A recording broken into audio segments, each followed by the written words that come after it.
Oi, lad, up here. You're one of them peak-bagging types, eh?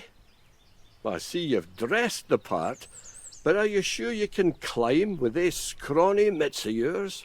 Peaks of Yore is a very simple game. You see a mountain? Climb it. It typically gets compared to games like Jump King and Getting Over It, and it's not hard to see why. All of them are wars of attrition, climbing to the top in any way that you can. But Peaks of Yore is kind of different. It's not really a rage game. By a rage game, I mean something like Only Up, for example. A game that's bad on purpose, so when a streamer plays it, they get upset at the game, clip it, and ship it. That's the whole deal. That's how they get popular. Peaks of Yore is not that, and I'm here to tell you why. Hi, the name's Gladiated, but you can call me G. And this is why Peaks of Yore is so great. Made by a single guy, it takes place in the 1880s of Scotland. I think it's Scotland? I'm assuming it's Scotland. This grassroots community called the Official Ascension Society have allowed you to start climbing the peaks around. Something that makes it unique is its level-based system.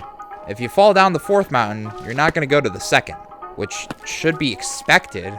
Another thing is the Official Ascension Society is hanging around the peaks and will sometimes shoot the shit with you. You see that gull up there? His name's Wally. He's a right bastard. There are 4 books in Peaks of Yore: Fundamental, Intermediate, Advanced, and Expert. The Fundamental category is, well, the fundamentals. You learn how the game works, you learn what you can and can't do, and you learn how you control yourself. You can learn how these tree branches work, how the smooth stone works, and getting used to your crampons.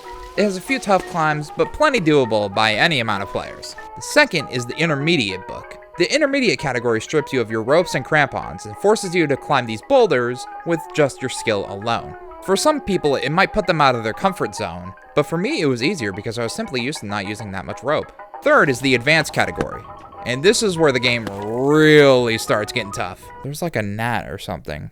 Each of the climbs here, except for like the first one, really tests if you have what it takes to complete the rest of the game. With a huge drop off from the first climb being done by 40% of players, to the very next one only being done by 30. It will make you stressed, it'll make you uncomfortable. It'll force you to do jumps that if you miss, you're back to the start, buddy.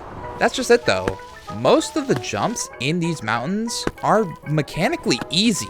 There's nothing truly difficult, it's just the fact that you have to put it all together. Besides this one and Ymir's Shadow, oh my god, who made this one? If you beat all of that, you're rewarded with the first ending of the game and get the 4th book, the Expert category, complete with only 2 mountains this time. The first one being the Great Bulwark. I'm just constantly spitting. To give some insight about how hard this is, the previous mountain was only 1,700 feet tall, which is a lot, but at least by everyone else, it's been completed before.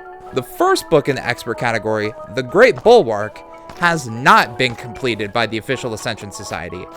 And instead of being 1,700, it's 7,000. I will admit though, it's a little bit of a scam.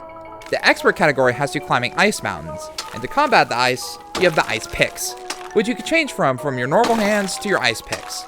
And of course, you can only climb ice with the ice picks. And they have these really, really long sections of just ice that go all the way up. So truthfully, like maybe 1,000 or so feet is just ice. That is really hard to fall on. Don't mean the other 6K ain't difficult though. And then, probably the most infamous part of the game, the Solemn Tempest, which I'm gonna hold on to and come back to. For now, let's talk about the rest of the game. To aid with your climbing, Peaks of Yore gives you items to make it feel more like a game. I get really upset at Getting Over It, man. I hate that it gets compared. You have... Oh, I didn't put on the... To aid with your journey, Peaks of Yore slowly gives you items to your repertoire, starting with rope, something that you can attach to a cliff, which saves you from a fall, but doesn't let you go past a certain point. Coffee, which gives you a strong swing for a few seconds. Chalk, which lets you hold on to grips that would normally drain your stamina, but now don't. A barometer, which shows you how far you are on your journey and where a collectible might be. And of course, the pipe, which I'm pretty sure is a joke, and I'd like to keep it that way. Of course, you unlock time trials as well, but the thing that's most important in my book that you unlock is the crampons. The crampons do 2 things. One, they let you actually stop while you're climbing. Stretch, get a drink of water, get some rest, get whatever. The second is let you jump off of the mountain for a little extra height. This mechanic right here is what makes Peaks of Yore special. I have a question. Do you think they like skin Koopas alive for like the party games? What the fuck? It lets you skip so many sections of mountains, lets you save yourself from an unfortunate fall, and just creates so much skill expression in a single player game. Just let me have this. On each of your climb, you can find more items to add to your repertoire, like more rope and chalk, of course, but also some other items, like some missing climbing shoes, maybe a hat or two, or maybe a photo of some of the climbers. Speaking of the climbers, there's something about them. I don't know how really to describe it, but every interaction with them feels so, like, wholesome? It's strange, but running into them during your climbs and having some chit-chat, or even climbing with them is pretty nice. It even has some DLC, which, at the time of recording, I haven't finished. But it feels difficult. They introduced a lot of new mechanics, and it feels like I'm starting from scratch again. It could have easily went the, oh, it's harder, so you feel like you got your money's worth, but they didn't do that, and I appreciate that. Granted, I'm not done with it, so I don't know, maybe they do that, but from what I've seen from reviews, I seem to be in the right ballpark. Now, we've talked about everything else, it's time to talk about Solemn Tempest. Solemn Tempest is by far the hardest mountain and the tallest, and it is not close. The previous mountain, the Great Bulwark, as I said earlier, goes to 7,000 feet. That is so much, dude. The Solemn Tempest is the final mountain, and the requirement to get the true ending of the game. And to even attempt the Solemn Tempest, you need to climb the previous mountain. Why? Because the peak of that mountain is the base of Solemn Tempest. You also get a brand new item at the start of the base of Solemn Tempest called the Bivouac. And the Bivouac lets you save your progress and actually quit the game during your climb. And the timer in the corner adds the hour mark. So let's do the comparison again. The one before the Great Bulwark was 1,700 feet. The Great Bulwark is 7,000 feet. Solemn Tempest is also 7,000. Wait, it's 7,500? That can't be right. Why? Oh, it's in meters. What's that in feet? Let's see. 24,000 feet. Over 4.5 miles tall. Not even to mention, it's not even a straight climb all the way up. There are plenty sections where you could be climbing for a good 10 minutes and make zero vertical progress. Many people that have completed the Solemn Tempest, including myself, recommend that you 100% the rest of the game to even have a chance at completing it. By finding every collectible in the game, you get not only infinite chalk and infinite copy, but you also double your rope length and get 42 ropes. And it's still not enough. This is not hyperbole. I'm serious. You will run out. Of my playtime at Peaks of Yore, maybe 15 hours of that was just dedicated to Solemn Tempest. Realistically, a whole lot more than that. I've beaten Celeste's Farewell. I've beaten Hollow Knight's Pantheon 5. I've 100%ed Spelunky 2. I've done all the Hell runs in Neon Whites. This video took me 2 years, and nothing comes close to what Solemn Tempest was. I go back to what I said earlier. Most of these jumps are easy.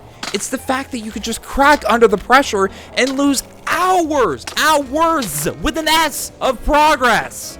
Can you believe that there is a level that you could spend a full hour on and not even be halfway done and be fully okay with that?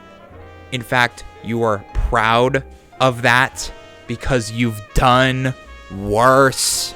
You're the only one that's ever gonna make it up this mountain. And that's proven by using other people to make it up the mountain. I have a bit of an odd confession to make about my first playthrough of Peaks of Yore. I played up until about the cave level in the Fundamentals book, and then, in basic terms, I started a randomizer with a group of friends, which not only made the second mountain I had access to part of the advanced book with 2 rope, but also made it so I had to complete the hardest mountain in the advanced category with only 3 rope. I got thrown off the deep end really bad, but truthfully, I kind of enjoyed that. It's kind of similar to the same reason I enjoy fighting games. It's an own personal journey. Any mistake you make is your own. And I even went as far as to complete all the mountains with no rope at all. Doing that gives you this golden pipe, by the way. I'm still not using it. I'm not breaking the facade. The only thing standing between me and Solemn Tempest was 42 ropes, hours of failed attempts, and the will to continue.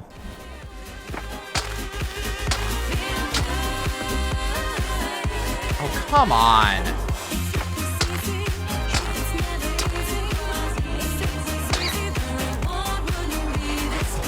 God damn it, dude.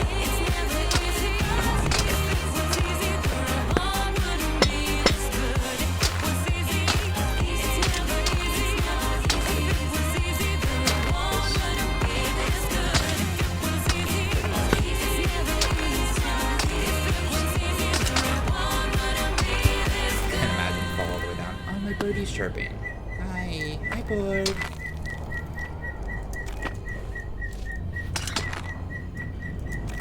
Give me it.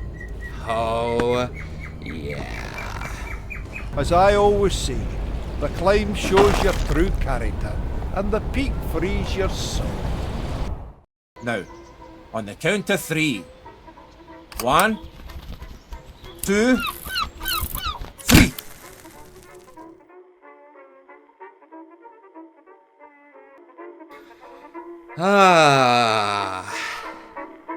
Become the new president of the oh my god, dude! Oh my god. I'm gonna cry. I'm actually gonna cry.